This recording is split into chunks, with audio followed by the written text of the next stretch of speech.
तो दोस्तों आज 2 अक्टूबर 2020 शुक्रवार का दिन हो चुका है। तो आइए फटाफट से बात कर लेते हैं आज के ताजा खबरों की और आज की बड़ी खबरों की। दोस्तों आज की बड़ी खबरों में रसोई गैस सिलेंडर को लेकर बड़ी खबर आई है। आपको बता दें कि रसोई गैस सिलेंडर के दाम एक बार फिर से सरकारी तेल कंपनियों की तरफ से बढ़ा दिए गए हैं। तो गैस सिलेंडर के दामों में कितनी बढ़ोतरी हुई है अभी हम आपको इसके बारे में पूरी रिपोर्ट बताएंगे। इसके अलावा आज की बड़ी खबरों में बैंक ग्राहकों के लिए एक बड़ी खबर आई है। आपको बता दें कि आने वाले दिनों में 15 दिन तक बैंक बंद रहेंगे। तो अभी हम आपको इसके बारे में भी पूरी जानकारी देंगे। बैंक बंदी की ये खबर देश के सभी लोगों के लिए बेहद ही महत्वपूर्ण हो सकती है, चाहे आपका खाता किसी भी बैंक में हो। इसके अलावा आज की बड़ी खबरों में जियो की तरफ से एक बड़ी खबर आ चुकी है। ताजा रिपोर्ट के मुताबिक आने वाले दिनों में जियो का स्मार्टफोन आने वाला है जिसकी कीमत 4000 रूपए तक हो सकती है। जियो के इस फोन को सबसे सस्ता स्मार्टफोन बताया जा रहा है। तो जियो फोन को लेकर जो बड़ी खबर आई है अभी हम आपको इसके बारे में पूरी रिपोर्ट बताएंगे। साथ ही में हम आपको बताएंगे कि ये फोन आपको कब और कैसे मिल सकता है। इसके अलावा आज की बड़ी खबरों में उन लोगों के लिए भी एक बड़ी खबर आई है जो लोग डेबिट कार्ड का या क्रेडिट कार्ड का इस्तेमाल करते हैं या आप एटीएम कार्ड का इस्तेमाल करते हैं। सरकार ने एटीएम कार्ड पर एक नया नियम लागू किया है। इसके अलावा आज की बड़ी खबरों में पीएम मोदी को लेकर एक बड़ी खबर आई है तो हम आपको इसके बारे में भी बताएंगे। इसके अलावा आज की बड़ी खबरों में दुष्कर्म को लेकर जो एक बड़ा बवाल चल रहा है पूरे देश में उसको लेकर भी बड़ी खबर आई है। अभी हाल ही में 14 सितंबर को यूपी के हाथरस इलाके में एक बड़ा ही भयानक दुष्कर्म किया गया। पीड़िता युवती की जबान भी काट दी गई थी। आपको बता दें इसको लेकर अब बड़े बड़े खुलासे हो रहे हैं। सभी राजनीतिक पार्टियां इसमें शामिल हो चुकी हैं। साथ ही में ये भी रिपोर्ट आई है कि पीड़िता युवती जहां की रहने वाली थी तो वहां के जो डीएम हैं वो पीड़िता युवती के घर वालों पर दबाव बना रहे हैं अपना बयान बदलने के लिए। नवभारत टाइम्स की तरफ से, अमर उजाला की तरफ से ये बड़ी खबरें आई हैं। आपको बता दें कि इसी मामले में राहुल गांधी को, इसके अलावा प्रियंका गांधी को गिरफ्तार भी किया गया है। तो दुष्कर्म का ये मामला एक बहुत बड़ा मामला बन चुका है। साथ ही में आपको बता दें कि दुष्कर्म को लेकर एक और बड़ी खबर आई है और ये भी खबर उत्तर प्रदेश से है। एक बार फिर से एक युवती के साथ यूपी के ही एक इलाके में दुष्कर्म किया गया है। तो दुष्कर्म को लेकर ये जो बड़ी रिपोर्ट आई है हम आपको इसके बारे में अभी बताएंगे। इसके अलावा आज की बड़ी खबरों में अनलॉक 5 को लेकर योगी सरकार की तरफ से यानी कि उत्तर प्रदेश सरकार की तरफ से नए दिशा निर्देश जारी किए गए हैं और बताया गया है कि यूपी में इस अक्टूबर के महीने में क्या चीजें खुलेंगी, क्या चीजें बंद रहेंगी। इसके अलावा पंजाब सरकार की तरफ से भी खबर आई है कि इस अक्टूबर के महीने में क्या क्या बड़ा बदलाव होने वाला है पंजाब के लिए। इसके अलावा दिल्ली सरकार की तरफ से भी बड़ी खबर आई है तो अभी हम आपको इसके बारे में भी बताएंगे। इसके अलावा आज की बड़ी खबरों में सिनेमा हॉल को लेकर भी बड़ी खबर आई है। आने वाले 15 अक्टूबर से सिनेमा हॉल खोल दिए जाएंगे लेकिन 50% क्षमता के साथ। लेकिन दोस्तों सिनेमा हॉल को लेकर ये खबर तो कल की थी लेकिन आज एक बार फिर से सिनेमा हॉल को लेकर एक बड़ी खबर आई है, खास करके उन लोगों के लिए जो लोग सिनेमा हॉल में जाकर मूवी देखना पसंद करते हैं। तो दोस्तों आज हम आपको अपने इस वीडियो में इन्हीं सब महत्वपूर्ण खबरों के बारे में बताने वाले हैं। तो इसीलिए वीडियो को थोड़ा सा भी भगाए बिना ध्यान से आखिर तक देखें ताकि कोई भी जानकारी मिस ना हो। वीडियो में आगे जाने से पहले बस आपसे छोटी सी रिक्वेस्ट है कि आप इस वीडियो को लाइक कर दें, शेयर कर दें, क्योंकि आपका लाइक और शेयर करना ही हमारी मेहनत का फल होता है। तो आइए बिना देर किए चलते हैं सीधे आज की पहली बड़ी खबर की तरफ। और आज की पहली बड़ी खबर में हमेशा की तरह सबसे पहले आपके लिए पेश है चीनी बीमारी का बिल्कुल ताजा अपडेट अपने भारत की तरफ से। जैसा कि आप देख सकते हैं अपनी स्क्रीन पर ptrnews.com की तरफ से चीनी बीमारी का बिल्कुल ताजा अपडेट आपके सामने है। ताजा मिली जानकारी के मुताबिक एक बार फिर से 61,000 से ज्यादा नए मामले सामने आए हैं चीनी बीमारी के। और इन नए मामलों के आने के बाद अब हमारे भारत में चीनी बीमारी के टोटल मरीजों की संख्या 63,72,162 हो गई है। आपको बता दें कि इन टोटल मरीजों में से अभी तक हमारे भारत में चीनी बीमारी की वजह से 99,369 लोगों की जान जा चुकी है। बीते रोज भी लगभग 24 घंटे में 600 से ज्यादा लोगों की जान गई है। लेकिन अच्छी बात ये रही कि बीते रोज लगभग 24 घंटे में 57,000 से ज्यादा लोग ठीक भी हुए हैं चीनी बीमारी से। ठीक होने वालों की टोटल संख्या 53,27,065 हो गई है, यानी कि इतने सारे लोग टोटल मरीजों में से ठीक हो चुके हैं। इसके अलावा अब जो लोग बचे हैं, जिन लोगों का अभी भी इलाज चल रहा है, तो उनकी संख्या अब हमारे भारत में 9,44,815 हो गई है, यानी कि अभी पूरे भारत में चीनी बीमारी के इतने मरीज हैं। बात करेंगे आज के अगले बड़े खबर की, तो जानिए इस महीने से रसोई गैस सिलेंडर सस्ता हुआ या महंगा। जी हाँ, अगर आप नहीं जानते तो हम आपको बता दें कि अक्सर बार महीने की पहली तारीख को सरकारी तेल कंपनियों की तरफ से रसोई गैस सिलेंडर के दामों में बदलाव किया जाता है। तो बीते रोज 1 अक्टूबर 2020 को भी तेल कंपनियों की तरफ से गैस सिलेंडर के नए दाम जारी किए गए। लेकिन आपको बता दें इसमें आम आदमी को राहत मिली है। ताजा जानकारी के मुताबिक बीते रोज 1 अक्टूबर 2020 को रसोई गैस सिलेंडर की कीमतों में कोई भी बढ़ोतरी नहीं की गई है और न ही कोई कमी की गई है। रसोई गैस सिलेंडर का दाम जैसा अगस्त और सितंबर के महीने में था वैसा ही अक्टूबर में रहेगा। ताजा जानकारी के मुताबिक अभी आपको बिना सब्सिडी वाला 14 किलो 200 ग्राम वाला सिलेंडर 594 रूपए का मिलेगा और ये दाम दिल्ली का है। कोलकाता में ये आपको 620 रूपए 50 पैसे का मिलेगा, तो मुंबई में 594 रूपए का मिलेगा। वहीं आपको ये सिलेंडर चेन्नई में 610 रूपए 50 पैसे का मिलेगा। अगर बात करेंगे 19 किलो वाले कमर्शियल सिलेंडर की, तो इसके दाम में 19 रूपए की बढ़ोतरी की गई है और इस बढ़ोतरी के बाद अभी दिल्ली में 19 किलो वाला गैस सिलेंडर 1133 रूपए 50 पैसे का हो चुका है। बात करेंगे आज के अगले बड़े खबर की, तो अक्टूबर में निपटाना है बैंक का कोई काम, तो पहले देख लें छुट्टी छुट्टियों की ये जारी सूची आपके काम पर सीधे पड़ सकता है असर। जी हाँ, ये खबर सभी बैंक के ग्राहकों के लिए है, चाहे आपका खाता किसी भी बैंक में हो। ताज़ा जानकारी के मुताबिक अक्टूबर के इस महीने में लगभग 15 दिन तक बैंक बंद रहेंगे, लेकिन ये बैंकों की बंदी तारीख के हिसाब से अलग अलग राज्यों में हो सकती है। लेकिन कुल छुट्टियों की बात करें तो यानी कि रविवार को और शनिवार को मिलाकर लगभग इस महीने में 15 दिन तक बैंक बंद रहेंगे। बैंकों की छुट्टी कौन कौन से दिन रहेगी अभी हम आपको इसके बारे में बताएंगे, लेकिन इससे पहले आइए जान लेते हैं आज की और भी बड़ी खबरें। बात करेंगे आज की अगले बड़े खबर की तो जियो का फोन 4000 रुपए में आ रहा है। फीचर को लेकर भी आई है जानकारी। जी हाँ, अगर आपको भी कम कीमत में स्मार्टफोन की तलाश है तो आपकी ये तलाश जल्दी खत्म हो सकती है। सस्ता डाटा देने वाली रिलायंस जियो जल्द ही सस्ता स्मार्टफोन लॉन्च करने की तैयारी में है। ताज़ा जानकारी के मुताबिक रिलायंस जियो के इस सस्ते 4G एंड्रॉइड स्मार्टफोन की कीमत लगभग 4000 रुपए के करीब हो सकती है। रिलायंस जियो के इस फोन को जियो ऑर्बिक का नाम दिया गया है। जियो ऑर्बिक फोन को गूगल प्ले कंसोल पर देखा गया है। गूगल प्ले की लिस्टिंग के जरिए जियो के इस फोन के फीचर के बारे में भी कुछ जानकारी मिली है। ताज़ा जानकारी के मुताबिक जियो ये फोन गूगल की साझेदारी में लॉन्च करेगा, यानी कि इस फोन को बनाने में गूगल का भी हाथ है। इसमें आपको क्वालकॉम का स्नैपड्रैगन QM215 प्रोसेसर मिलेगा, जिसे एंड्रॉइड गो स्मार्टफोन के लिए डिजाइन किया गया है। ताज़ा जानकारी के मुताबिक इसकी जो डिस्प्ले होगी वो HD+ होगी। साथ ही में अगर बात करेंगे रैम की तो रैम को लेकर ये जानकारी आई है कि इसमें आपको 1 GB तक रैम मिल सकती है। तो दोस्तों, ये फोन कब लॉन्च होगा, किस तारीख को लॉन्च होगा या किस महीने में लॉन्च होगा और आपको ये कैसे मिलेगा, अभी हम आपको इसके बारे में भी बताएंगे। लेकिन इससे पहले आइए जान लेते हैं आज की और भी बड़ी खबरें, फिर इसके बारे में बात करेंगे विस्तार से। बात करेंगे आज के अगले बड़े खबर की तो आज से debit card, ATM card, credit card से लेन देन के नियम बदले, आपके लिए जानना है बेहद जरूरी। जी हाँ, चीनी बीमारी के काल में डिजिटल फ्रॉड के मामले काफी ज्यादा बढ़े हैं। कई सारे लोगों की ये शिकायत आई है कि उनके खातों से पैसा चुरा लिया गया है। कई बार ऐसा होता है ATM कार्ड के जरिए आपके कार्ड का क्लोन बना लिया जाता है, या कई बार ऐसे भी मामले सामने आए हैं कि जो ठग करने वाले व्यक्ति होते हैं वो किसी ATM मशीन के पास छोटा सा कैमरा लगा देते हैं और एक डिवाइस लगा देते हैं और उसकी मदद से आपका पिन चोरी करने वालों के पास चला जाता है और आपके कार्ड की जानकारी भी चली जाती है। तो इसीलिए ऑनलाइन ठगी को रोकने के लिए भारतीय रिजर्व बैंक ने अंतर्राष्ट्रीय लेन देन पर या ऑनलाइन ट्रांजैक्शन पर या ATM से पैसा निकालने पर नए नियम लागू किए हैं। आपको बता दें, ये नया नियम इसी अक्टूबर के महीने से लागू हो चुका है। RBI के अनुसार आज से ग्राहकों को अपने डेबिट कार्ड या कह लें ATM कार्ड या क्रेडिट कार्ड के लिए लिमिट सेट करनी होगी। ग्राहकों को ATM, POS मशीन या ऑनलाइन पैसे ट्रांसफर करने और ऑनलाइन खरीदारी की लिमिट तय करनी होगी, यानी कि आपको अपने कार्ड पर लिमिट लगानी होगी कि आप ATM से कितना पैसा निकाल सकते हैं एक दिन में या एक बार में। इसके अलावा अगर आप कहीं पर कार्ड देकर शॉपिंग करते हैं तो वहाँ पर आपकी लिमिट क्या होगी। इसके अलावा अगर आप डेबिट कार्ड के जरिए पैसे ट्रांसफर करते हैं तो उसकी लिमिट क्या होगी। आप ये लिमिट नेट बैंकिंग से, मोबाइल बैंकिंग से या फिर बैंक के ATM जाकर भी तय कर सकते हैं। साथ ही में आपको अपने ATM कार्ड, डेबिट कार्ड या क्रेडिट कार्ड के साथ एक और चीज सेट करनी होगी, वो है आपके ट्रांजैक्शन की प्रायोरिटी, यानी कि आपको ये बताना होगा कि आप सबसे ज्यादा अपने ATM कार्ड से या डेबिट कार्ड से कौन सा काम करते हैं। अगर आप अपने ATM कार्ड से सिर्फ ATM से पैसे निकालने का काम करते हैं तो आप उसे सिलेक्ट कर सकते हैं। इसके अलावा अगर आप कोई ऑनलाइन ट्रांजैक्शन करते हैं तो फिर आप उसको भी सिलेक्ट कर सकते हैं, यानी आप जिस सेवा का इस्तेमाल सबसे ज्यादा करते हैं तो आपको उसको प्रायोरिटी देनी होगी। साथ ही में RBI की तरफ से एक और बड़ी खबर आई है। बड़ी खबर में ये बताया गया है कि अब जब भी कभी नया ATM कार्ड या नया डेबिट कार्ड जारी होगा तो उस कार्ड में सिर्फ 2 तरह की सेवाएं एनेबल रहेंगी। पहला ये कि ATM से पैसा निकालना और दूसरा ये कि POS मशीन से कहीं पे शॉपिंग करना। इसके अलावा अगर किसी को अपने डेबिट कार्ड से कहीं पैसे ट्रांसफर करने हैं या कोई इंटरनेशनल ट्रांजैक्शन करनी है तो इसके लिए एक बार फिर से रजिस्ट्रेशन करवाना होगा, तभी उस कार्ड पर ये सारी चीजें शुरू होंगी। ताज़ा जानकारी के मुताबिक आपको बता दें कि RBI के इन नियमों से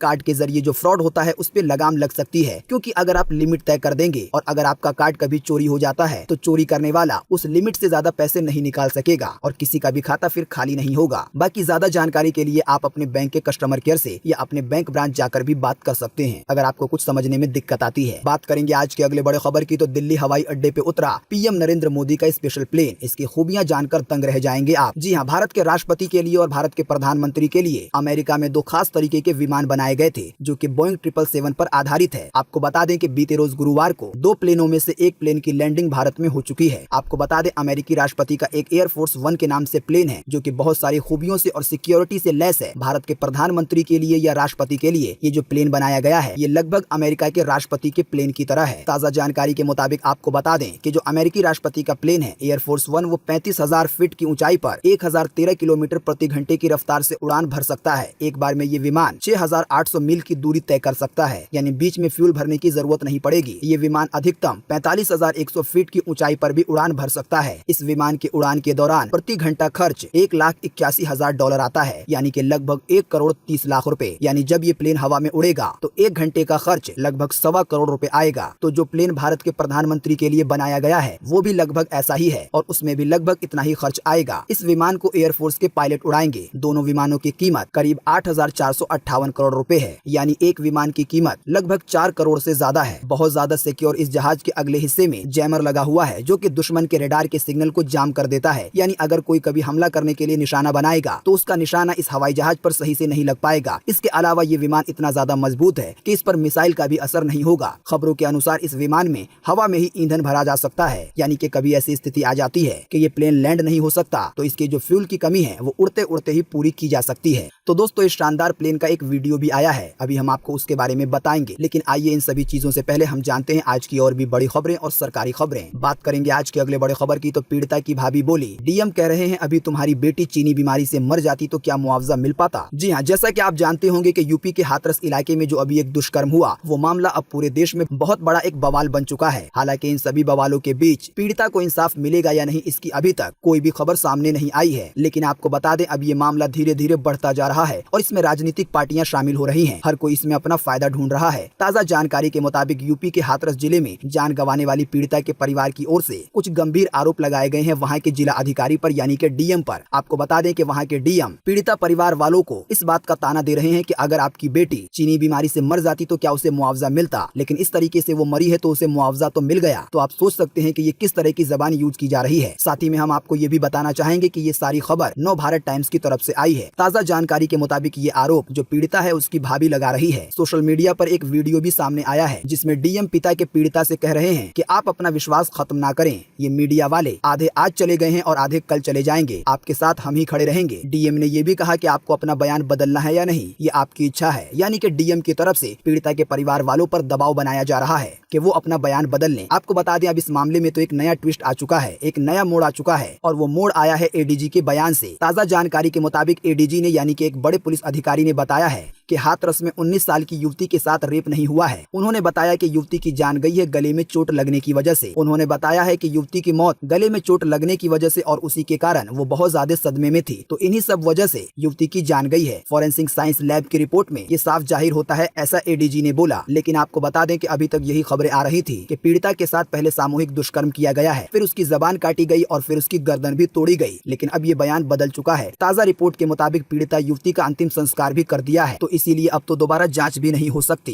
एक और ताजा जानकारी आई है इसी खबर से जुड़ी हुई। जैसा कि आप देख सकते हैं कि राहुल और प्रियंका गांधी हाथरस जाते वक्त हुए गिरफ्तार। जी हां, हाथरस कांड के बाद यूपी की योगी सरकार बैकफुट पर नजर आ रही है। इस कांड के बाद पीड़िता के परिवार से मिलने जा रहे कांग्रेस के पूर्व अध्यक्ष राहुल गांधी और पार्टी की महासचिव प्रियंका गांधी को गिरफ्तार कर लिया गया है। इन दोनों नेताओं के अलावा कांग्रेस के सैकड़ों कार्यकर्ता भी हिरासत में लिए गए हैं। ताजा जानकारी के मुताबिक राहुल गांधी और प्रियंका गांधी पीड़िता युवती के परिवार से मिलने जा रहे थे, लेकिन यूपी पुलिस ने उनको दिल्ली के बॉर्डर पर ही रोक लिया। जब राहुल गांधी की गाड़ी रोक ली गई तो वो अपने कार्यकर्ताओं के साथ पैदल ही चलने लगे, लेकिन उनको इसी के बीच गिरफ्तार कर लिया गया। हालांकि राहुल गांधी कह रहे थे कि आखिर मुझे किस जुर्म में गिरफ्तार किया गया है। आपको बता दें कि ये मामला आने के बाद जो यूपी की सरकार है उस पर बहुत सारे लोग खरी खोटी सुना रहे हैं। ताजा रिपोर्ट में आपको ये बात पता चल जाएगी, लेकिन उससे पहले हम आपको बता दें कि जो पोस्टमार्टम की एक रिपोर्ट आई है वो आपका दिल एक बार फिर से दहला सकती है। ताजा जानकारी के मुताबिक ये बताया गया है कि जो पीड़िता युवती थी उसके सिर्फ गर्दन के हड्डी में फ्रैक्चर नहीं था, बल्कि उसके शरीर की और भी ऐसी हड्डियां थी जो कि फ्रैक्चर थी। दोस्तों, साथ ही में आपको बता दें कि जिस समय राहुल गांधी और उनके साथ के कार्यकर्ता पीड़िता युवती के परिवार से मिलने जा रहे थे तो उस समय पुलिस वालों ने राहुल गांधी के साथ धक्का मुक्की भी की। धक्का मुक्की इतनी ज्यादा जोरदार थी और कि राहुल गांधी जमीन पर भी गिर गए और फिर उसके बाद उनको गिरफ्तार भी कर लिया गया। तो ये केस अब एक दूसरा मोड़ ले चुका है। राहुल गांधी के साथ जो धक्का मुक्की की गई है पुलिस वालों की तरफ से, उसका एक वीडियो भी सामने आया है। उसको आप कहां पर कैसे देख सकते हैं अभी हम आपको इसके बारे में भी बताएंगे, लेकिन आइए इससे पहले जान लेते हैं दुष्कर्म को लेकर ये जो बड़ी रिपोर्ट सामने आई है। अगली खबर में जैसा कि आप देख सकते हैं कि पीड़िता के परिवार पर दबाव बना रहे हैं डीएम। डीएम का कहना है कि मीडिया चला जाएगा, हम रहेंगे, इसीलिए सोच लीजिए कि अपना बयान बदलना है या नहीं, क्योंकि अब इसमें नए नए बयान शामिल किए जा रहे हैं। एक बयान के बारे में हमने आपको बता दिया कि नव भारत टाइम्स के मुताबिक ये बताया गया है कि एडीजे बोल रहे हैं कि असल में युवती का रेप ही नहीं हुआ, तो अब ये तो पूरा मामला ही बदल गया है। खैर, आइए आपको बताते हैं इसकी अगली रिपोर्ट। आपको बता दें कि इस दुष्कर्म कांड के विरोध में अमृतसर में कांग्रेस के कार्यकर्ताओं ने कैंडल मार्च निकाला है और सरकार का विरोध प्रदर्शन कर रहे हैं। इसके अलावा आपको आपको बता दें कि अब ये मामला इलाहाबाद के हाई कोर्ट में जा चुका है। इलाहाबाद की हाई कोर्ट ने एसीएम होम से, डीजीपी से, इसके अलावा एडीजी से और साथ ही में डीएस से, एसपी से 12 अक्टूबर तक जवाब मांगा है इस केस के बारे में कि आखिर ये सब चल क्या रहा है। इसके अलावा आपको बता दें कि इसको लेकर केरल के तिरुवनंतपुर में भी विरोध प्रदर्शन चल रहा है। साथ ही में आपको बता दें कि इस दुष्कर्म के मामले पर प्रियंका गांधी की तरफ से एक ट्वीट किया गया है, जिसमें प्रियंका गांधी ने कहा है कि एक घमंडी सत्ता मासूम बच्ची के मृत शरीर पर अपनी ताकत का प्रदर्शन कर रही है और अन्याय को रोकने के बजाय खुद अन्याय कर रही है। साथ ही में नेता रणदीप सिंह की तरफ से भी एक बड़ा बयान आया है। रणदीप सिंह ने यूपी के मुख्यमंत्री पर निशाना साधा है और कहा है कि आपके कुशासन के पापों का घड़ा भर चुका है। साथ ही में उन्होंने कहा कि योगी सरकार असल में अधर्मी भी है। भारत के हिंदू रीति रिवाज को योगी सरकार ने ठुकराया है। विधि विधान के विपरीत सूर्य के अस्त होने के बाद अंतिम संस्कार जबरन किया गया पुलिस वालों की तरफ से। दोस्तों, अगर आपको पता नहीं है तो हम आपको बता दें कि हिंदू धर्म में जब सूरज डूब जाता है तो उसके बाद अंतिम संस्कार नहीं किया जाता, लेकिन यूपी के अंदर मामला इतना ज्यादा बिगड़ गया कि जबरन पुलिस वालों ने रात होने के बावजूद जो पीड़िता युवती का शव था उसका अंतिम संस्कार कर दिया। तो इसी की वजह से जो रणदीप सिंह है उन्होंने योगी सरकार को अधर्मी बताया है और जो हिंदू रीति रिवाज है उसको भी ठुकराने का आरोप लगाया है। इसके अलावा उन्होंने कहा है कि भगवा चोला पहनने से कोई धर्म का ठेकेदार नहीं बन जाता। उन्होंने कहा कि धर्म का मतलब होता है न्याय यानी कि इंसाफ, धर्म का मतलब होता है नीति, धर्म का मतलब होता है साफ नीयत। साथ ही में उन्होंने ये भी कहा कि धर्म के झूठे ठेकेदारों को इस्तीफा देना चाहिए। यानी कि रणदीप सिंह अपनी तरफ से बता रहे हैं कि भगवा चोला पहन लेने से या अपने आप को जो कोई पक्का हिंदू बता रहे हैं तो असल में तो धर्म का मतलब होता है न्याय, इंसाफ, साफ नीयत, इसके अलावा लोगों को सही से रखना। आपको बता दें एक और रिपोर्ट आई है कि जिस समय राहुल गांधी और प्रियंका गांधी अपनी कार्यकर्ताओं के साथ पीड़िता के परिवार से मिलने जा रहे थे तो उस समय कांग्रेस के कार्यकर्ताओं पर लाठीचार्ज भी किया गया है। इसके अलावा आपको बता दें कि अखिलेश यादव का भी इस पर एक बयान आया है। अखिलेश यादव ने कहा कि हाथरस में भाजपा सरकार सत्ता पक्ष के नेताओं के लिए कोई पाबंदी नहीं लगा रही है, लेकिन जनता और विपक्ष को धारा 144 के नाम से बाधित कर देती है और कहीं पर जाने नहीं देती। आपको बता दें ये ट्वीट अखिलेश यादव की तरफ से उस समय आया है जिस समय राहुल गांधी को जाने से रोक लिया गया। इसके अलावा मायावती की तरफ से भी एक बयान आया है। केंद्र सरकार से यानी कि पीएम मोदी की सरकार से ये गुजारिश की है कि ये योगी आदित्यनाथ को गोरखपुर मठ पर भेज दें और प्रदेश में जनता के हित के लिए राष्ट्रपति शासन लगा दिया जाए। मायावती ने कहा कि जब ये हादसा हुआ तो उन्हें ऐसा लगा कि यूपी में बहुत जल्दी से जल्दी इंसाफ दिया जाएगा और सरकार चौकन्ना हो जाएगी, लेकिन इस तरह के मामले देखकर उन्होंने योगी सरकार पर यह आरोप लगाया है कि उनको बीजेपी ने आरएसएस के दबाव में मुख्यमंत्री बना दिया, इसीलिए वो इस लायक नहीं है कि सरकार चला पाए। मायावती ने कहा कि यूपी में राष्ट्रपति शासन लगा दिया जाए क्योंकि दिन पर दिन यूपी में माफिया और बलात्कारी बेलगाम हो चुके हैं और ये चीज देखने को भी मिल रही है। कई सारी ऐसी रिपोर्ट सामने आ रही है जिसमें दुष्कर्म के मामले सामने आ रहे हैं। आपको बता दें कि एक बार फिर से उत्तर प्रदेश के भदोही में नाबालिग के सिर को कुचला गया और साथ ही में परिवार वाले इस केस में भी दुष्कर्म की आशंका जता रहे हैं। इससे पहले भी बीते रोज यूपी के बलरामपुर की तरफ से दुष्कर्म को लेकर एक बड़ी खबर आई थी। बीते रोज वाला भी दुष्कर्म सामूहिक दुष्कर्म था। इसके अलावा दुष्कर्म को लेकर अमर उजाला की तरफ से एक रिपोर्ट साझा की गई है इस मौके पर कि संसद और विधानसभाओं में भी बैठे हैं दुष्कर्म के आरोपी। उत्तर प्रदेश के 143 माननीयों पर सबसे ज्यादा है मुकदमे। जी हाँ, सिर्फ भारत में नहीं बल्कि जो लोग सरकार चलाते हैं, जो लोग संसद हैं, उनमें भी कितने ऐसे लोग हैं अमर उजाला की रिपोर्ट के मुताबिक जिन पर दुष्कर्म के, हत्या के, किडनैपिंग के केस चल रहे हैं, लेकिन हालांकि वो अभी संसदों में बैठते हैं और भारत के लिए कानून बनाने में मदद करते हैं। ताजा जानकारी के मुताबिक जो अभी हाल ही में लोकसभा का चुनाव हुआ था तो इसमें 539 सांसद थे। तो 539 सांसदों में से 233 ऐसे सांसद हैं जिन पर आपराधिक मामला चल रहा है। इन पर हत्या को लेकर, दुष्कर्म को लेकर, अपहरण को लेकर और महिलाओं के खिलाफ अपराध करने को लेकर गंभीर मामले चल रहे हैं। 2014 में लगभग 112 ऐसे सांसद थे, लेकिन ये 2019 में 159 हो गए हैं। साथ ही में आपको बता दें कि उत्तर प्रदेश में जो 403 विधायक हैं तो उनमें से लगभग 143 विधायकों पर आपराधिक मामले चल रहे हैं अमर उजाला की रिपोर्ट के मुताबिक। साथ ही में रिपोर्ट में आगे ये भी जानकारी दी गई है कि बिहार विधानसभा के चुनाव होने वाले हैं, तो क्या इस बार जो राजनीतिक पार्टियां हैं वो इसमें सुधार करेंगी? क्या जो ऐसे लोग हैं जिन पर आपराधिक मामले चल रहे हैं, क्या इनको टिकट देगी और क्या ऐसे लोगों से चुनाव लड़वाएगी? और दूसरा सबसे बड़ा सवाल ये है रिपोर्ट में कि क्या जनता ऐसे उम्मीदवारों को चुनेगी जिन पर इस तरह के गंभीर मामले चल रहे हैं? तो हाथरस दुष्कर्म मामले के बीच ये एक बड़ी रिपोर्ट सामने आई है दुष्कर्म को लेकर, जिसमें बताया गया है कि संसद में और विधानसभा में भी जहां पर कानून बनते हैं वहां पर भी इस तरह के आरोपी मौजूद हैं। इसके अलावा आपको बता दें कि दुष्कर्म पर एक और बड़ी रिपोर्ट सामने आई है अमर उजाला की तरफ से और ये जानकारी दी गई है एनसीआरबी की तरफ से, जो कि इन सब चीजों का आंकड़ा इकट्ठा करती है। ताजा जानकारी के मुताबिक बीते साल 2019 में रोजाना औसतन 87 दुष्कर्म हुए हैं, यानी कि हर रोज 87 लड़कियों का दुष्कर्म हुआ है 2019 के साल में। विकिपीडिया की रिपोर्ट के एक मुताबिक 2018 में सबसे ज्यादा मामले मध्य प्रदेश में थे, फिर राजस्थान में और फिर तीसरे नंबर पर है उत्तर प्रदेश। इसके अलावा आपको बता दें कि उत्तर प्रदेश में एक और घटना की खबर आई है, जैसा कि आप देख सकते हैं कि औरैया में साड़ी से लटके मिले एक महिला समेत 3 बच्चियों के शव। जी हाँ, उत्तर प्रदेश में एक के बाद एक आपराधिक घटनाओं के बीच औरैया से एक और दिल दहला देने वाला मामला सामने आया है। औरैया के सेहुद गाँव में गुरुवार को कुलदीप कुमार की पत्नी और उसके छोटे छोटे 3 बच्चे बच्चे साड़ी के फांसी के फंदे से लटके हुए मिले। हालांकि जो कुलदीप कुमार है एक मजदूर है, तो एक ये भी मामला यूपी में आ चुका है। दोस्तों अगली खबर के बारे में बताने से पहले आपके लिए एक बड़ा सर्वे और एक बड़ा सवाल। अगर आप इसमें हिस्सा लेंगे और इस सवाल का जवाब देंगे तो इससे बहुत कुछ पता चलेगा पूरे देश के लिए। दोस्तों जैसा कि अभी हमने आपको थोड़ी देर पहले बताया कि संसद में इसके अलावा विधानसभा में कई ऐसे मेंबर हैं जिन पर बड़े बड़े आपराधिक मामले चल रहे हैं। कई सारे तो ऐसे हैं जिन पर दुष्कर्म के भी आरोप लगे हुए हैं और इसमें कई तरह की पार्टी के लोग शामिल हैं। तो आप हमें इसी वीडियो के नीचे कमेंट बॉक्स में कमेंट करके बताएं कि क्या ऐसे लोगों को आप चुनाव में जिताना चाहेंगे या नहीं जिताना चाहेंगे। आपकी राय के हिसाब से, चाहे वो व्यक्ति किसी भी पार्टी का हो। तो फटाफट से अपना जवाब आप इसी वीडियो के नीचे कमेंट बॉक्स में जरूर लिखें।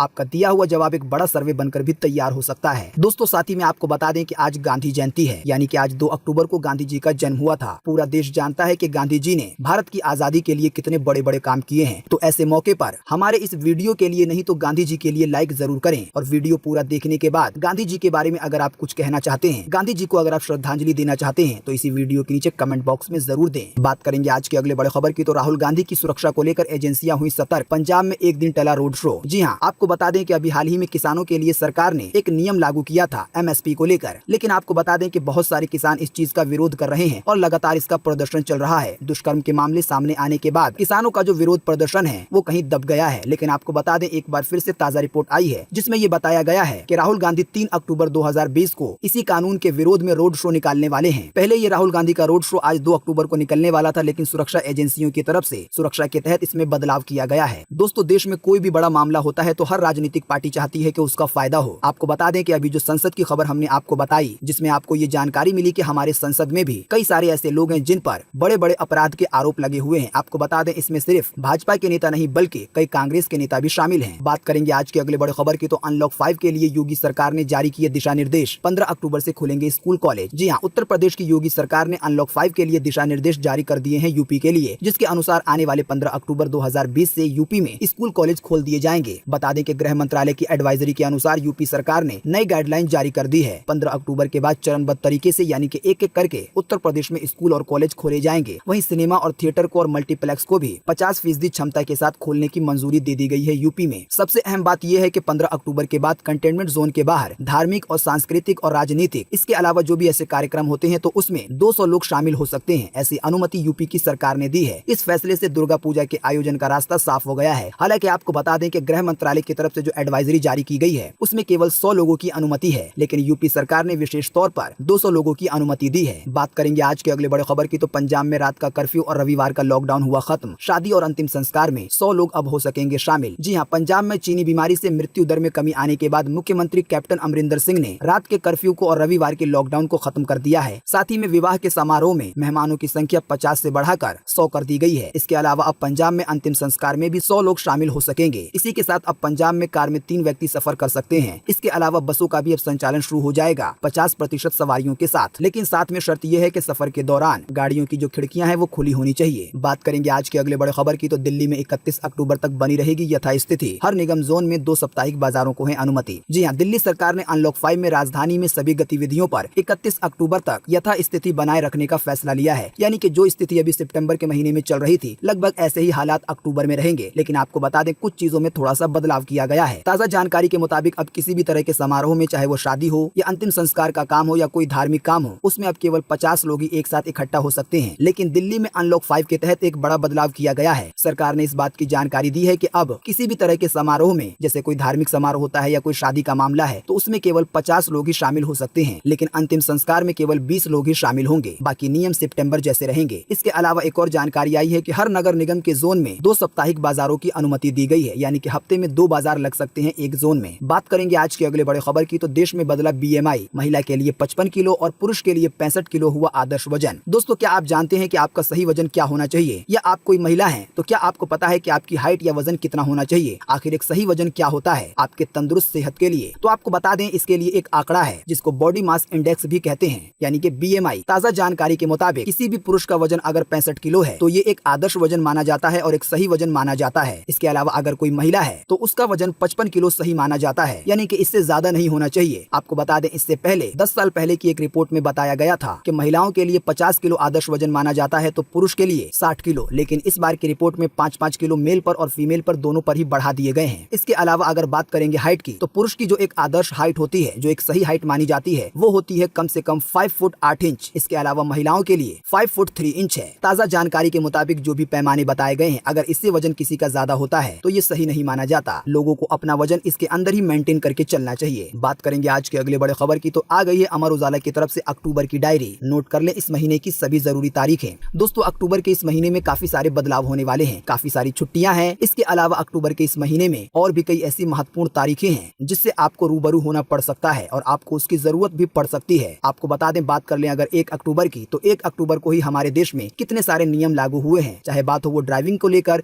या बात हो ATM कार्ड को लेकर। इसी तरीके से आज 2 अक्टूबर है, यानी कि गांधी जी की जयंती है। गांधी जी की जयंती पर आप क्या कहना चाहते हैं, आपके विचार क्या हैं? इसी वीडियो के नीचे आप कमेंट बॉक्स में लिख सकते हैं। आपका किया हुआ कमेंट सैकड़ों, हजारों, लाखों लोगों तक पहुंचता है। दोस्तों, इसके अलावा हम आपको इसी वीडियो के नीचे डिस्क्रिप्शन में एक लिंक दे रहे हैं जिस पर आप क्लिक करके अक्टूबर के इस महीने की सभी जरूरी तारीख के बारे में जान पाएंगे, क्योंकि उस दिन कोई न कोई बड़ी चीज होगी। तो ये जो अक्टूबर की डायरी है, इसके लिए आपको इसी वीडियो के नीचे डिस्क्रिप्शन में लिंक मिलेगा। लेकिन लिंक पर जाने से पहले देखें आज की और भी बड़ी खबरें। अगली खबर है अक्टूबर के नए नियम को लेकर। दोस्तों, अगर आपको पता नहीं है कि अक्टूबर के इस महीने में सरकार की तरफ से क्या बड़े बदलाव किए गए हैं हमारे देश में, चाहे बात हो वो गैस सिलेंडर को लेकर या राशन कार्ड को लेकर या आधार कार्ड को लेकर, लगभग 10 तरह के बड़े बदलाव हुए हैं। तो अगर आप नहीं जानते इन बदलाव के बारे में, तो हम आपको इसी वीडियो के नीचे डिस्क्रिप्शन में एक और लिंक देंगे, आप उस पर क्लिक करके ये सारी जानकारी जान पाएंगे। दोस्तों, इसके अलावा आपको इसी वीडियो के नीचे डिस्क्रिप्शन में एक और लिंक मिलेगा जिसके जरिए आप जान पाएंगे कि अक्टूबर के इस महीने में कौन कौन सी तारीख को कहां पर बैंक बंद रहने वाले हैं। शनिवार, रविवार मिलाकर इस महीने में लगभग 15 दिन बैंक बंद रहेंगे। इसके अलावा हमने आपको एक और जानकारी दी थी जियो के फोन के बारे में, तो उसके बारे में भी हम आपको लगे हाथों बता देते हैं कि जियो का जो नया फोन आने वाला है, जिसकी कीमत लगभग 4000 रुपए के करीब हो सकती है रिपोर्ट के मुताबिक। तो ये फोन इसी साल के दिसंबर के महीने में लॉन्च हो सकता है। जब ये लॉन्च हो जाएगा तो ये फोन आपको जियो की वेबसाइट से मिल सकता है। ताजा जानकारी के मुताबिक जियो 1 साल में लगभग 2 करोड़ स्मार्टफोन बाजार में उतार सकती है, ऐसी भी एक रिपोर्ट आई है। तो जियो फोन के बारे में अगर आप और ज्यादा जानना चाहते हैं, इसके फीचर के बारे में आप और ज्यादा जानना चाहते हैं, तो इसके लिए आर्टिकल है, हम आपको उसका लिंक भी इसी वीडियो के नीचे डिस्क्रिप्शन में दे देंगे। बात करेंगे आज के अगले बड़े खबर की, तो खुलने जा रहे हैं सिनेमा हॉल, फिर भी बड़ी फिल्मों के लिए करना होगा इंतजार। जी हाँ, जैसा कि आप जानते हैं कि अनलॉक 5 के तहत 15 अक्टूबर से लगभग देश भर में जो सिनेमा हॉल है या जो मल्टीप्लेक्स है वो खुल जाएंगे। लेकिन आपको बता दें कि अभी भी आपको फिलहाल के दिनों में सिनेमा हॉल पर कोई बड़ी फिल्म देखने को नहीं मिलेगी, क्योंकि कई छोटी बड़ी फिल्में आने वाले दिनों में OTT प्लेटफॉर्म पर दिखेंगी, क्योंकि प्रोडक्शन हाउस ने OTT प्लेटफॉर्म